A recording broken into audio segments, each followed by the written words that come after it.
Assalamu alaikum, dear students. This is topic angle side angle congruence rule की जो पहली theorem है theorem 6.1 angle side angle congruence rule. As you know in previous lecture जो हमने proof किया इसका case first,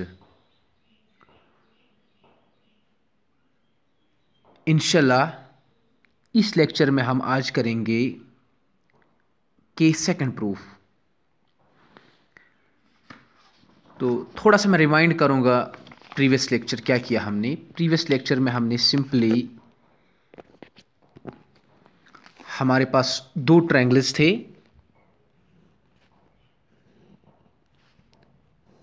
एक triangle हमने माना था A B C, second triangle लिया था हमने डी ई एफ. मुझे पूरी उम्मीद है आपको याद होगा. जो गिवन कंडीशन थी हमें ये एंगल बी एंगल ई के बराबर है, एंगल सी जो है ये एंगल एफ के बराबर, and there included side B C that should be equal to E F. ये गिवन है. तो मैंने पहले ही कहा कि हमारे पास एक क्राइटेरिया है side angle side congruence rule, जिसके ज़रिए से हम प्रूफ कर सकते हैं triangle A B C congruent triangle D E F. तो उस कंडीशन में क्या किया, केस फर्स्ट मैंने अज्यूम किया था लेट ए सी जो है ये डी एफ के बराबर रखा. तो इस वाली कंडीशन जब हमने ये अज्यूम किया तो आफ्टर दैट हमने easily triangle A B C congruent निकाला triangle D E F with the help of side angle side congruence rule. But the question arise, it is not only possible AC equal to DF, there is a possibility arise AC is not equal to EF. ये इसका case second बनता है.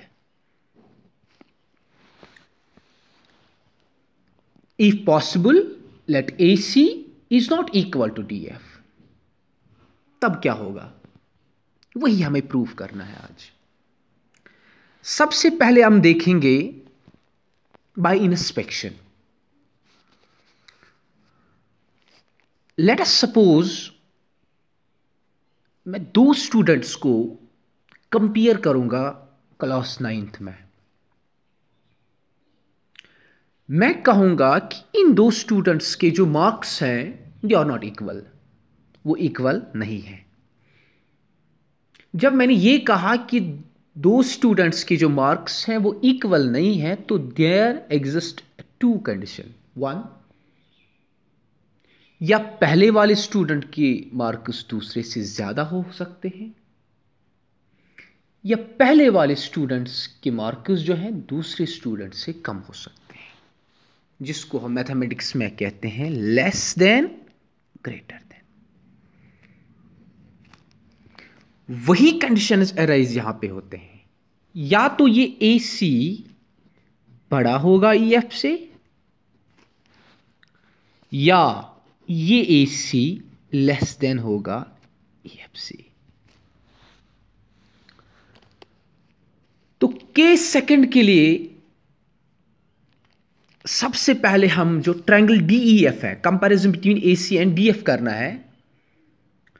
यह ए सी बड़ा होगा D F से, या ये ए सी किससे छोटा होगा डी एफ से. सबसे पहले क्या करेंगे, इसमें कुछ कंस्ट्रक्शन करनी पड़ती है हमें. हम एक्सटेंड करेंगे डी एफ को. यहां पे रखिए डी डैश. हम एक्सटेंड करेंगे डी एफ को कहां तक, डी डैश तक.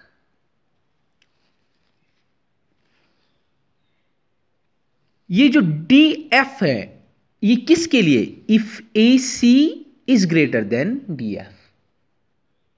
यानी कि अगर ये होगा ए सी किससे बड़ा डी एफ से, तो एक्सटेंड डी एफ करेंगे डी डैश तक.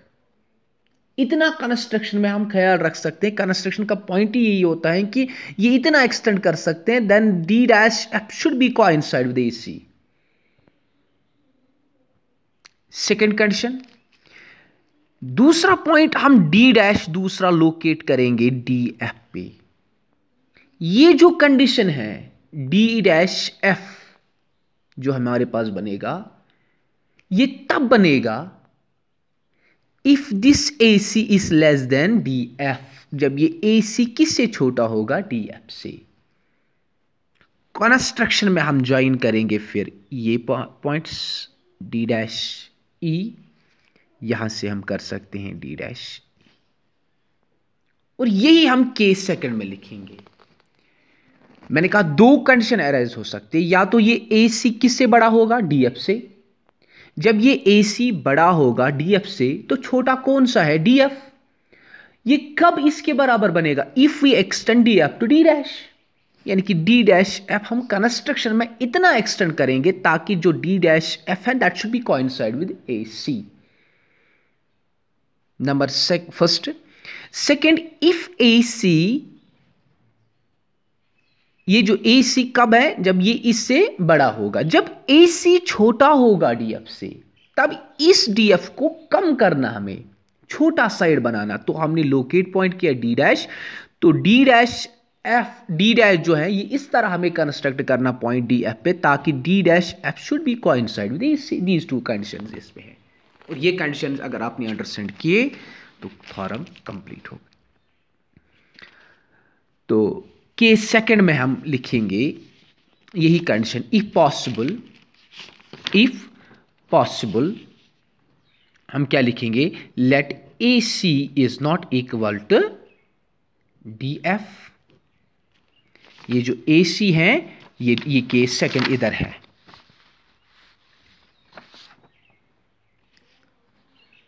तो उसके बाद कंस्ट्रक्ट क्या करेंगे, हम अज्यूम करेंगे जो ये ए सी है, then it should be equal to D dash F. क्योंकि मैंने कंस्ट्रक्ट किया, take a point D dash on D F, take a point D dash on D F such that D dash F should be equal to A C. ये construction मैंने किया। It is not only necessary you will take d dash f, or you can extend d dash d f to d dash f. आप ये भी बोल सकते हैं कि we construct या we extend d f to d dash such that d dash f should be coincide with AC। ठीक है। उसके बाद क्या करूंगा मैं, इन ट्रायंगल ए बी सी और दूसरा ट्रायंगल मैं लूंगा D dash E F. A B C, दूसरा ट्रायंगल मैंने लिया डी डैश ई एफ।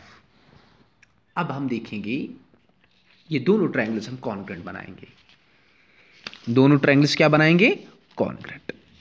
अगर हम सबसे पहले देखेंगे इसमें क्राइटेरिया हम अप्लाई कर सकते हैं side angle side. By construction मैंने क्या बोला, डी ए सी किसके बराबर है, D dash F. A C is equal to D dash F. Second condition क्या बनेगी,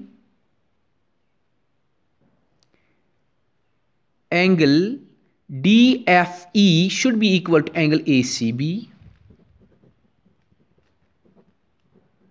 डी डैश एफ ई, क्योंकि पहले ही ये एंगल गिवन है, angle D F E is equal to angle C F. अब इसको एंगल में कोई फर्क नहीं पड़ेगा ना, इसको कम करने से एंगल में कोई फर्क नहीं पड़ेगी, एंगल एज इट्स रहेगा। तीसरी कंडीशन जो है B C is equal to E F. तो ये थ्रू कंस्ट्रक्शन हमने किया, ये गिवन है और ये क्या है, ये गिवन है। Therefore हम क्या बोल सकते हैं, triangle A B C congruent triangle D dash E F. Rule apply किया हमने इसमें, side angle side congruence rule, side angle side congruence rule. तो जब हम ने प्रूव किया कि triangle A B C congruent triangle D dash E F. तो आफ्टर दैट हम एक और चीज बोल सकते हैं कि जो ये then angle A B C किसके बराबर होगा? Angle D dash E F. क्यों? जब दो ट्रायंगल्स कॉन्ग्रुएंट होते हैं their corresponding angles are equal, यानी कि their corresponding angles as well as corresponding parts are equal, corresponding angles as well as corresponding sides. तो अगर हम देखेंगे ये और ये ट्रायंगल कॉन्ग्रुएंट हैं तो इनका जो कॉरस्पॉन्डिंग एंगल है एंगल ए बी सी का बनेगा डी डैश ई एफ, ये इक्वल होंगे, इसको लिखेंगे हम C P C T, corresponding part of congruent triangles are equal. But लेकिन ये गिवन हमारे पास है कि ए बी सी किसके बराबर है? डी ई एफ, ये गिवन है। अगर हम देखेंगे इन दो इक्वेशंस के, ये भी एक इक्वेशन बनेगी, ये भी, इनके जो लेफ्ट हैंड साइड है वो इक्वल है, angle A B C, then therefore हम क्या बोल सकते हैं? डी डैश ई एफ जो एंगल है ये होगा बराबर एंगल डी ई एफ। ये कब पॉसिबल है? ये तब पॉसिबल है जब ये डी डैश कोइंसाइड होगा डी पे। This is possible only when D and D dash coincides, यानी कि ये कब पॉसिबल है? जब ये डी डैश कोइंसाइड होगा डी पे। ठीक है, तो after that hence triangle A B C congruent triangle D E F, यही हमने यहां पे लिखा। देखिए ये केस फर्स्ट है, दिस इज केस सेकंड। यहां पे हमने लिखा if possible late A C is not equal to D F, then construct D dash F is equal to A C, join D dash E. किया हमने construct D dash F, construct किसके बराबर? ए सी के बराबर, उसके बाद ज्वाइन किया D E. उसके बाद क्या किया हमने? इन triangle A B C and triangle D E F we have AC is equal to D dash F, angle C is equal to angle F and BC is equal to F, therefore triangle ABC congruent triangle D dash EF, side angle side congruence rule। अगर दोनों triangles congruent जब ये हैं तो their corresponding angles are equal, angle ABC का corresponding बनेगा D dash EF। लेकिन जो एंगल ABC है ये खुद किसके बराबर गिवन कंडीशन में है? DEF के बराबर। जब अगर हम देखेंगे एंगल ए बी सी इनका जो लेफ्ट हैंड साइड वो इक्वल है, then we can say their right hand sides are also equal, then क्या बनेगा ये? Therefore angle D dash E F is equal to angle D E F. ये कब possible है?